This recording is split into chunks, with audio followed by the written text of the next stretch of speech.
Hey everyone, welcome back for another deep dive with us.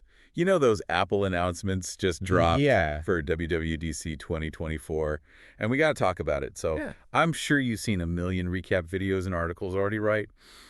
But we're not here to just rehash the same old news and specs. We're going deeper. We're going to dig into the why behind the what and uncover the strategic shifts that hint at where Apple's headed in the long run. Yeah, we're talking about the moves that tell us what the tech landscape might look like in 5 or even 10 years, not just next quarter. Exactly. And to do that, we're looking at two main sources today. First, we've got the transcript from The Verge's breakdown video. That'll give us the kind of raw energy and live reactions to the Oh, event. and we'll also be referencing Apple's official keynote page, hmm the one on their developer website. Yep, all those nicely organized chapters for context. Perfect. Hmm. So let's kick things off with something that had a lot of people talking. The Vision Pro. I mean, when this thing was announced, let's just say it was a little divisive. Yeah, there was definitely this initial wave of skepticism. Totally. People were like, okay, it's cool. I guess I can watch a movie on my face in my own personal IMAX. But at that price, for that use case, Right. a lot of folks were left wondering why bother. For sure. Right. But, and this is where it gets interesting, I think this keynote showed us that Apple isn't just trying to sell us a headset. They're building a whole ecosystem. They're laying the groundwork for something much bigger. They're playing the long game. Totally. And that's why I think this focus on content creation is so telling. Like, look at the partnerships they're building. Blackmagic Design. The video editing legends. Exactly. They're on board. Then you've got Canon releasing a spatial lens for their EOS R7 camera. Whoa, whoa, whoa. Hold on. So we're not just talking about watching 3D movies anymore. We're talking about professionals making them. That's the key takeaway here. They had Red Bull up there talking about creating extreme sports content for this format. The Weeknd's involved. Mind-blowing concert experiences. Here we come. Exactly. And get this. Edward Berger. Didn't he direct All Quiet on the Western Front? The one and only. He's directing a scripted short film specifically for Apple Immersive Video. Okay, so they're not messing around. This feels less like a gadget launch and more like, I don't know, the birth of a new medium. It's like they're saying, we're not just a device maker anymore. We're the gatekeepers of this new frontier of spatial storytelling. Which is a bold move. It is, especially after the iPhone. Right, because they kind of revolutionized mobile. Mm. Who knows what they could do with spatial computing? It's the billion-dollar question, isn't it? Totally. But for most of us, our daily lives still revolve around our iPhones, and iOS 18 had a ton of updates. It did. One thing that really stood out to me was all the customization stuff, like the lock screen controls, app locking, a redesigned control center. Yeah, there's a lot. Almost felt like a little much at times. Right. Like, is Apple sacrificing user-friendliness just to add more features? I see where you're coming from. It's a valid concern, for sure. Especially for someone like me who values efficiency. Yeah. I just want things to work. I don't want to have to tinker with a million settings. Exactly. And remember how Apple used to be? They were all about that curated, streamlined experience, like to a fault almost. Remember when you couldn't even change the default web browser? Exactly.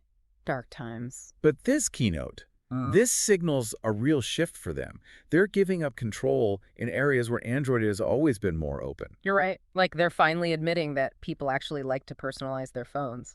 It's true. Oh. And it's not just about adding features for the sake of it. They're actually solving problems for users. Okay, give me an example. The redesigned Photos app, they tackled a huge pain point there. Which is? Massive photo libraries. Oh, tell me about it. They introduced these collections and this carousel view. Interesting. It's about making it easier to manage all those photos and videos. Instead of just adding a million new filters. Exactly. I like it. What about that hidden apps folder? That was interesting. Right. It's like they're acknowledging that sometimes. We want our tech to be less in our faces. Like sometimes less is more. Exactly. It's about giving users control over their digital environment. Which, knowing you, is something you appreciate. Absolutely. Okay, let's switch gears for a sec. We got to talk about the big A. Artificial intelligence, the hype is real. It's everywhere right now. But what I found interesting about Apple's approach is that it wasn't just a ChatGPT clone, with an Apple logo slapped on it. It wasn't a Me Too moment. Exactly. They're clearly thinking long-term here. Okay, but I'll be honest. All that Apple Intelligence stuff, it felt a little vague to me. Yeah, it's Apple. They're good at marketing. So break it down for me. The key takeaway. Apple Intelligence isn't about being the smartest AI out there. It's about being the most useful AI within the Apple ecosystem you're already using. So it's less about wowing you with its knowledge and more about integrating seamlessly into your life. Exactly. Think of it like Apple Intelligence is that assistant you've always wanted, the one who remembers everything.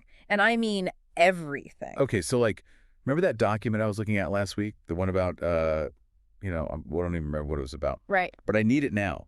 With Apple Intelligence. No more frantic searching through folders. Guys, tell me. You just ask your device, hey, remember that document I was looking at about whatever? And it pulls it right up. Wow. No more wasted time digging. Okay, that is impressive. It's about eliminating those little pain points. You know those moments where technology gets in the way instead of helping? Oh. That friction, that's what Apple's trying to get rid of. Make tech less of a hassle. Exactly. They want it to fade into the background. Which is kind of wild when you think about it. Because right now, tech can feel very much in our faces. All the notifications, all the apps vying for attention. It's overwhelming. Exactly. And that's why I think this focus on personalization and intelligence is so important. It's about giving you control. Control over the flow of information, what's important, what's not. Instead of Apple deciding for you, Exactly. they're finally giving you the tools to decide how you want to use their products. It's about time. Right. But can they actually pull it off? Because we're talking about a lot of power here. With great power comes great responsibility. And in this case, that responsibility is protecting user privacy. While still delivering on this vision of personalized and intelligent technology. That's a tough needle to thread. It is. Because as much as they talk about privacy, this level of AI that's constantly learning your habits, that requires a lot of trust.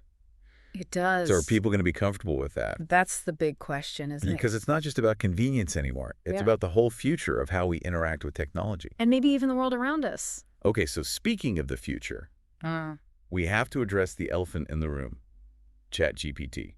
Apple is bringing ChatGPT into their ecosystem. I know, right? It's like they built this incredible kitchen, and then they ordered takeout. Exactly. Yeah. So they're kind of embracing the competition? Yeah, in a way. But it's also classic Apple, you know.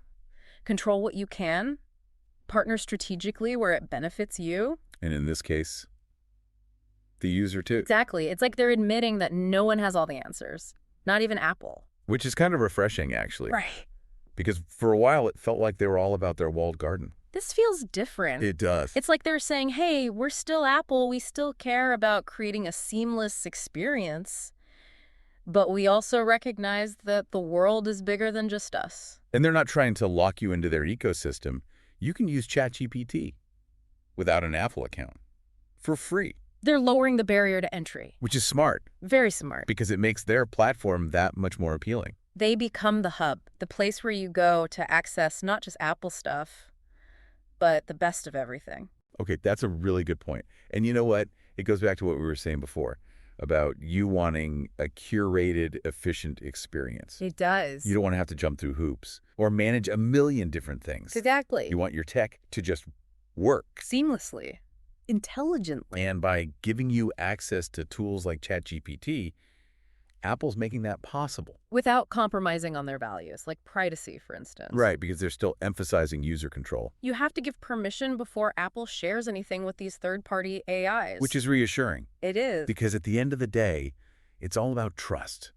Trusting that Apple has your best interests at heart. Which brings us back to that fundamental question. Yeah. How comfortable are we with this level of integration, even if it's designed to make our lives easier? Because there are always trade-offs. Yeah, always. Convenience for control. Efficiency for maybe a little bit of our digital autonomy. It's a balancing act. And there's no right or wrong answer. It's about having those conversations. Being aware of the choices we're making. Exactly. And deciding what kind of future we want to create. For ourselves.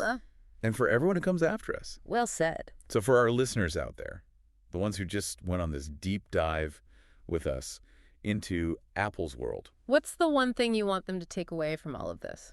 I think the big question is, what role do you want technology to play in your life? Are you okay with handing over some control in exchange for convenience and efficiency? Or do you prefer a more hands-on approach? There are no easy answers. But by being aware of the trade-offs, we can start making more informed choices. Couldn't agree more. It's always a blast unpacking these tech trends with you. Until next time, everyone, stay curious.